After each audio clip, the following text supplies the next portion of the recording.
Hello everyone. आज की class का आपका टॉपिक है आई बैंक।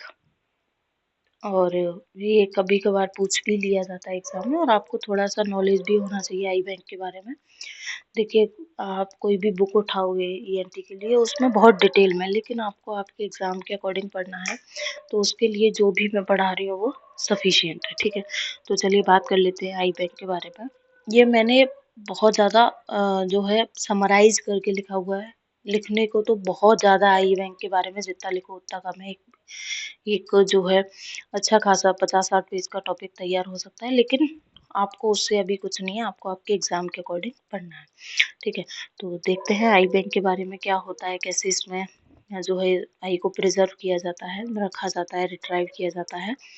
तो आई बैंक एक प्रकार का ऑर्गेनाइजेशन है जहाँ कॉर्निया ट्रांसप्लांट के लिए आई को रिट्राइव या स्टोर किया जाता है। ठीक है, जैसे किसी पेशेंट की डेथ हो गई तो कई लोग कॉर्निया का ट्रांसप्लांट करते हैं, कई डोनेट करते हैं, आई डोनेट करते हैं। ठीक है, तो या फिर किसी पेशेंट को मान लो ग्लूकोमा की वजह से ब्लाइंडनेस हो गई और उसका पूरा एब्सोल्यूट ग्लूकोमा हो गया, उसको दिखाई नहीं दे सकता, लेकिन ग्लूकोमा जो हुआ है वो दूसरे रीजन से हुआ है, उसमें कॉर्निया उसका ठीक है।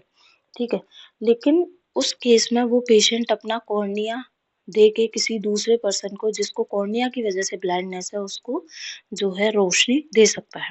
तो कोई भी कंडीशन हो सकती है, उसकी भी बात कर लेंगे हम।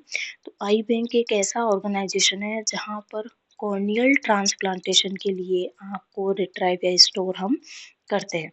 इंडिया में लगभग 300 आई बैंक है, जो कि प्रत्येक ईयर लगभग 20,000 से ज़्यादा कॉर्निया प्रोवाइड कराती है। ठीक है, 300 ऑलमोस्ट, और ऊपर नीचे हो सकता है, डाटा एक्यूरेट डाटा नहीं है, घटता बढ़ता रहता है, लेकिन अप्रोक्सीमेट हम मान के चल रहे हैं कि 300 है जो कि 20,000 कॉर्निया प्रोवाइड कराता है।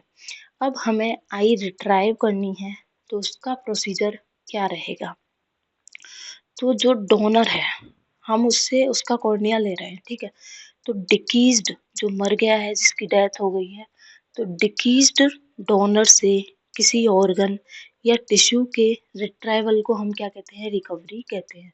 तो इनकी लैंग्वेज में रिकवरी वो नहीं है बीमारी से ठीक होना, यहाँ पे रिकवरी का मतलब क्या है, कोई भी पेशेंट है जो डोनेट कर रहा है, जिसकी जो ब्रेन डेड है या डेथ हो चुकी है, या जिसको ब्लाइंडनेस किसी और रीजन की वजह से, वो अगर अपना कॉर्निया डोनेट कर रहा है, तो डिकीज्ड डोनर से किसी ऑर्गन, कोई भी कॉर्निया या कोई भी ऑर्गन की हम बात करें, किडनी है, लिवर है, कुछ भी है, किसी ऑर्गन या टिश्यू के रिट्राइवल को, यानी कि उसकी बॉडी से उसको निकालने को हम क्या कहते हैं, रिकवरी कहते हैं। ऑर्गन डोनर की अगर डेथ हो जाती है तो डेथ हो जाने पर उसके रिट्राइव उसके रिलेटिव से हमें क्या लेना है, कंसेंट लेना है। कि मान लीजिए सर कोई भी सर्जिकल प्रोसीजर चल रहा था, हार्ट अटैक आया, पेशेंट की डेथ हो गई, तो डॉक्टर अपनी मर्जी से उसका जो है कॉर्निया, आँख या किडनी और वो सब नहीं निकाल सकता। पेशेंट, या तो पेशेंट जिंदा है, लाइव है, तो पेशेंट का कंसेंट लेना है हमें, और अगर पेशेंट की डेथ हो चुकी है तो उसके रिलेटिव का कंसेंट लिए बिना हम कुछ भी नहीं करेंगे। तो अगर पेशेंट की डेथ हो गई है, डोनर की डेथ हो गई है, तो उसके जो रिलेटिव है उनसे हमें कंसेंट लेना है। रिकवरी टेक्नीशियन द्वारा, यानी कि जो आँख को निकालेगा, जो पेशेंट है, जो डिकीज्ड पेशेंट है, जो डोनर है, तो रिकवरी टेक्नीशियन जो आँख को निकालेगा उसके द्वारा डेथ के कुछ ही घंटे में रिकवरी कर ली जानी चाहिए। रिकवरी का मतलब तो समझ में आ गया, कोई भी डोनर है उसके अंदर से उसका ऑर्गन निकालना क्या है, रिकवरी। रिकवरी शब्द ध्यान रखना वरना बार बार कंफ्यूज हो गए।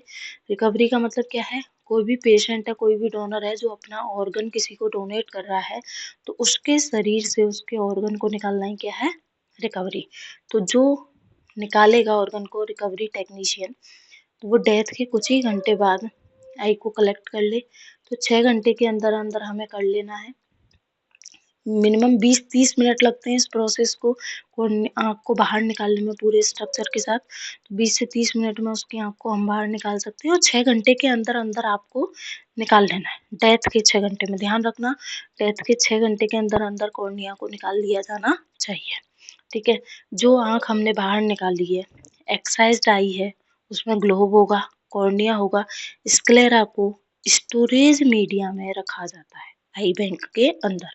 तो आई बैंक के जो आई हम रिट्राइव करते हैं, जो आई की हम रिकवरी करते हैं, उसमें कौन-कौन सा पार्ट आता है? पूरा आई ग्लोब आएगा, कॉर्निया और स्क्लेरा, ठीक है। अब इसको निकाल करके हमें स्टोर करना है आई बैंक के अंदर स्टोरेज मीडियम है, ठीक है। कॉर्निया को ऑर्गन कल्चरल मीडियम में प्रिजर्व किया जाना चाहिए, क्योंकि ऑर्गन को आपने निकाल तो लिया लेकिन उसको प्रिजर्व करना आपकी जिम्मेदारी, वरना वो खराब हो जाएगा, ठीक है। तो उसको अलग कल्चरल मीडियम में हमें क्या करना है? प्रिजर्व करना है। पहले लेकिन इन्वेस्टिगेशन करना है, पता चले आपने वो जो पेशेंट था, डोनर था, वो खुद अंधा था, उसका कॉर्निया खराब था, तो हमें उसका भी इन्वेस्टिगेशन कर लेना है कि इसको हम दूसरे पेशेंट के अंदर ट्रांसप्लांट कर सकते हैं या नहीं। तो डोनर के blood sample, HIV reports, rabies, blood group, syphilis, इन सब का एग्जामिनेशन हमें ब्लड सैंपल से कर लेना है। डेथ के कुछ घंटे मिनट तक ब्लड सैंपल में एग्जैक्ट रिपोर्ट्स आती हैं, ठीक है। तो ब्लड सैंपल से हमें पता चले एड्स का पेशेंट है और आपने उसका जो ऑर्गन है किसी दूसरे पेशेंट को, हेल्दी पेशेंट को ट्रांसफर कर दिया, तो वो और उसको एड्स हो जाएगा या कोई और डिजीज ट्रांसमिट हो जाएगी, तो हमें सारा एग्जामिन पहले ही कर लेना है। आई को एन्यूक्लिएटेड कर स्क्लेरा को क्लीन करके एल्कोहल में प्रिजर्व करना है, स्क्लेरा को एल्कोहल में प्रिजर्व करना है। कॉर्निया को हमें स्लिट लैम्प द्वारा एग्जामिन करना है कि कॉर्निया से प्रॉपर, क्योंकि अगर उसको मान लो ज़्यादा एजड पेशेंट था, 80+ था, अब उसका कॉर्निया कैसा हो जाएगा? क्लियर जो है जितनी एफिकेसी होनी चाहिए एक हेल्दी आई की उतनी नहीं होगी। तो अगर आपने इस पेशेंट के अंदर कॉर्निया ट्रांसप्लांट किया तो कोई मतलब ही नहीं है। उसने तो एक बार ऑपरेट करा लिया फिर भी उसको ढंग से नहीं दिख रहा है। इसीलिए आप जो भी कॉर्निया प्लेस करने वाले हो, पेशेंट को देने वाले हो, दूसरे पेशेंट को ऑर्गन डोनेट करने वाले हो, तो उसका हमें पहले स्लिट लैम्प एग्जामिनेशन कर लेना है और कंप्लीट आई का हमें माइक्रोस्कोपिक एग्जामिनेशन करना है। तो कहने का मतलब छोटी बात इतनी थी इसमें कि अगर हम कॉर्निया का ट्रांसप्लांट कर रहे हैं या कुछ भी कर रहे हैं, उससे पहले हमें जिस भी पेशेंट को का कॉर्निया हमने लिया है उसका एग्जामिन अच्छे से करना है कि उसके अंदर कोई डिजीज तो नहीं है। क्लियर बात?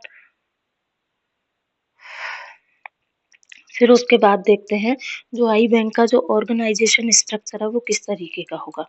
तो एफिशिएंट आई बैंकिंग सिस्टम के लिए एक 3 टायर है ऑर्गेनाइजेशन स्ट्रक्चर होना चाहिए। इस तरीके का 3 टायर जो टियर जो ऑर्गेनाइजेशन है वो इस तरीके का स्ट्रक्चर होना चाहिए। पिरामिड टॉप पर EBTC यानी कि आई बैंक ट्रेनिंग सेंटर होना चाहिए पिरामिड के टॉप पर, ठीक है। इस तरीके स्ट्रक्चर से ही पढ़ेंगे हम। प्रत्येक जो आई बैंक ट्रेनिंग सेंटर है वह आई बैंक व EDC के लिए एक रिक्वायरमेंट के आधार पर एक्टिविटीज और मैन पावर होना चाहिए। क्लियर है बात? तो पिरामिड जो ऑर्गेनाइजेशन का स्ट्रक्चर है वो पिरामिड शेप होगा। 3 टायर ऑर्गेनाइजेशन स्ट्रक्चर होगा इसका। पिरामिड के टॉप पर आई बैंक ट्रेनिंग सेंटर, जहाँ पे ट्रेनिंग दी जाएगी किस तरीके से ड्राइव करना है, बिल्कुल उस तरीके से, वो तो टॉप पर होगा। और बेस पर होता है आई डोनेशन सेंटर यानी कि EDC। तो बेस पे तो होगा EDC और मिडल में होता है आई बैंक। तो आई बैंक ट्रेनिंग सेंटर होगा टॉप पर, बेस पर होगा आई डोनेशन सेंटर, ठीक है।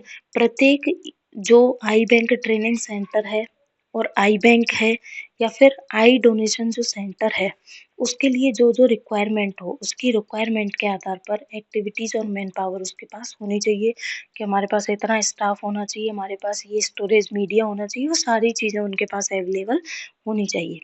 आई बैंक में सभी प्रोसीजर जैसे कि आपको रिट्राइवल करना है, उसकी टेस्टिंग करनी है, जैसे हमने कॉर्निया निकाल लिया लेकिन उसका इन्वेस्टिगेशन भी तो हम करेंगे। उसकी स्टोरेज कैसे करोगे, उसका डिस्ट्रीब्यूशन पैटर्न क्या रहेगा, जिसको ज़्यादा ज़रूरत है उसको उसके लिए जो कैटेगराइजेशन होना चाहिए वो मैनुअली मेंटेन किया जाना चाहिए, यानी कि रजिस्टर और मैनुअली प्रॉपर उसको मेंटेन किया जाना चाहिए, ठीक है। तो इस तरीके का स्ट्रक्चर होता है और उसकी देखभाल या उसका जो बैलेंसिंग है वो इस तरीके से होता है। अब हम बात करें इक्विपमेंट्स की, तो सबसे पहले हमारे पास स्टोरेज के लिए रेफ्रिजरेटर होना चाहिए जिसमें टेम्परेचर 2 to 6 डिग्री सेल्सियस जो है आप रख पाओ। उसके बाद हमारे पास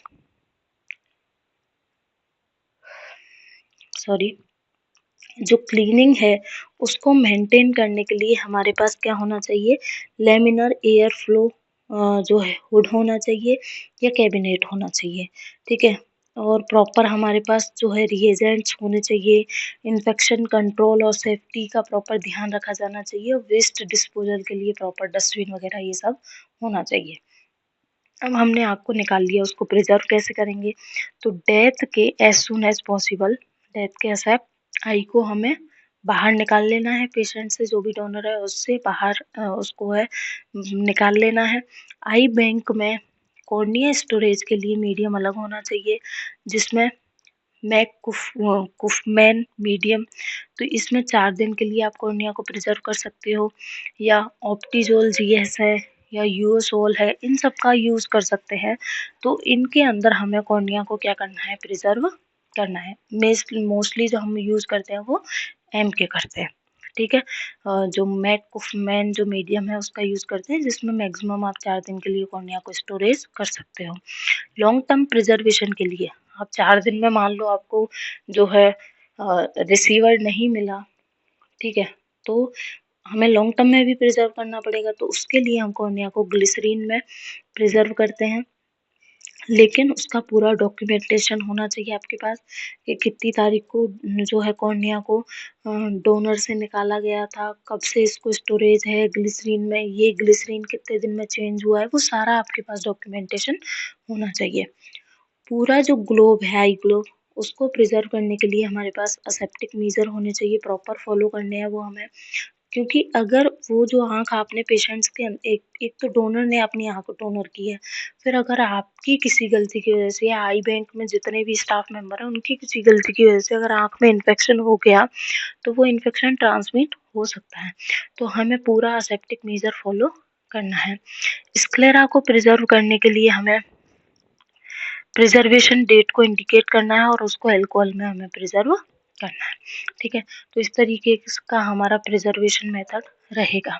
फिर आता है आई बैंकिंग सिस्टम। तो आई बैंक की सभी नॉन टेक्निशियल एक्टिविटी जो होती है, जैसे एडमिनिस्ट्रेशन हो गया, अवेयरनेस हो गया, इसको हमें प्रॉपर मेंटेन करना है, लोगों को अवेयर करना है। जैसे कि जिन लोगों की डेथ ब्रेन डेड है, तो कई घर वाले या कई लोग डोनेट नहीं करते ऑर्गन, तो उनमें हमें अवेयरनेस को बढ़ाना है। जो आई बैंक जो ट्रेनिंग सेंटर हैं वो ऑलमोस्ट 5 होने चाहिए, आई बैंक 45 होने चाहिए, जो हमारा जो पिरामिड वाला जो स्ट्रक्चर था, तो 5 तो ट्रेनिंग सेंटर होने चाहिए, 45 आई बैंक होनी चाहिए, और आई डोनेशन सेंटर जहाँ पे पेशेंट आई डोनेट कर सके वो 2000 तो होने ही चाहिए, या इतने हैं हमारे पास अवेलेबल, ठीक है। आई डोनेशन जो सेंटर है ये आई बैंक में रजिस्टर होना चाहिए। सबसे पहली बात, आई बैंक में ये रजिस्टर होना चाहिए कि ये सेंटर इस जगह है। तो जो भी आई डोनेशन सेंटर है जहाँ पेशेंट जाके अपनी आई डोनेट करेगा वो आई बैंक में रजिस्टर होना चाहिए। इसमें आई डोनेशन की पब्लिक व प्रोफेशनल जो अवेयरनेस है वो प्रॉपर होनी चाहिए। कॉर्निया को रिट्राइव करने के लिए वहाँ पे पूरे मेजरमेंट जो भी मीडियम है वो सब होना चाहिए, और जो भी पेशेंट है जो अपना कॉर्निया डोनेट करना है उसका हमें ब्लड सैंपल लेना है। फिर आता है आई बैंक। आई बैंक क्या है, आई डोनेशन के अवेयरनेस प्रोग्राम चलाइए, तो जगह जगह जाके गांव-गांव जाके घर-घर तो नहीं, गांव-गांव या प्रॉपर कोई टाउन कस्बे वहाँ पे आई डोनेशन के लिए अवेयरनेस प्रोग्राम चलाना जिम्मेदारी किसकी है, आई बैंक की, ना कि आई डोनेशन सेंटर की, ठीक है। तो ये प्रोग्राम वाली जिम्मेदारी आई बैंक की है। कॉर्निया को प्रिजर्व इवेल्युएट करना है आपको, अगर उसमें कोई डिजीज है या कोई इन्फेक्शन तो उसका प्रॉपर पता लगाना है। केरेटोप्लास्टी के लिए कॉर्निया को डिस्ट्रीब्यूट करना है, क्योंकि आपने कॉर्निया कलेक्ट ही क्यों किया है, जिससे आप डोनेट कर सको लोगों को, जिन लोगों का कॉर्निया खराब है उनको दे सको, तो डिस्ट्रीब्यूट करना है। और सेफ ट्रांसपोर्टेशन ऑफ टिश्यू, यानी कि कॉर्निया अगर आप लेके आए हो तो उसका ट्रांसपोर्टेशन पेशेंट तक सही तरीके से होना चाहिए, यानी कि खराब नहीं होना चाहिए। और जो ट्रेनिंग सेंटर है उनमें हमें रिसर्च को बढ़ावा देना है। फिर बात करें अवेयरनेस कैसे ला सकते हो, तो पब्लिक को आई डोनेशन नीड के लिए अवेयर कराना पहला काम है हमारा, ठीक है। जो नेशनल प्रोग्राम कंट्रोल ब्लाइंडनेस है इसको बढ़ावा देना है, जिससे इंडिया में ब्लाइंडनेस कम से कम की जा सके, ठीक है। प्रिकॉशन फॉलो करने हैं पूरे, आई डोनेशन के पब्लिक को पूरा प्रिकॉशन बताना है, और जो मेडिकल कंडीशन है पेशेंट की वो आपके पास होना चाहिए। जैसे कि अगर पेशेंट को एचआईवी है तो उसका कॉर्निया हमें लेना ही नहीं है, उस पेशेंट को भी मना करना है कि आपको डोनेट नहीं करना है। जो भी हम डॉक्यूमेंटेशन करते हैं रिट्राइवल के लिए या प्रिजर्वेशन के लिए या डोनेशन के लिए, वो मिनिमम 10 साल तक हमारे पास रहना चाहिए आई बैंक में। प्रत्येक eye bank transplant of human act के तहत रजिस्टर होना चाहिए। देखो, eye donation centre eye bank के अंडर रजिस्टर होना चाहिए, लेकिन आई बैंक भी रजिस्टर होनी चाहिए। ऐसा नहीं कि फर्जी आई बैंक चल रही है, तो ये भी रजिस्टर होनी चाहिए। फैसिलिटीज़ क्या होनी चाहिए इसमें, तो आई बैंक में जो ट्रैफिक एरिया है वहाँ पे नहीं होना चाहिए, उससे दूर होना चाहिए। एक रिसेप्शन होना चाहिए, 4 लैब होनी चाहिए, यूवी लैंप होने चाहिए उसके अंदर, वेस्ट डिस्पोजल के लिए जो है येलो रेड ब्लैक पाउच होने चाहिए, और इन्फेक्शन कंट्रोल सेफ्टी भी प्रॉपर फॉलो की जानी चाहिए। तो ये था आपका पूरा आई बैंक। ये टॉपिक 5 मार्क्स में पूछा जा सकता है, 10 मार्क्स में नहीं आएगा, लेकिन आ जाए तो भी मैटर बहुत है अपने पास। 5 मार्क्स में पूछा जा सकता है। इतना ही पढ़ना है, इससे ज़्यादा नहीं पढ़ना है। कहीं कुछ नहीं समझ में आया हो, कुछ टॉपिक कुछ इसके अंदर पॉइंट मिस हो गया हो एक्सप्लेनेशन के दौरान, तो आप मैसेज कर दीजिएगा, उसको वापस से हम देख लेंगे। Thank you.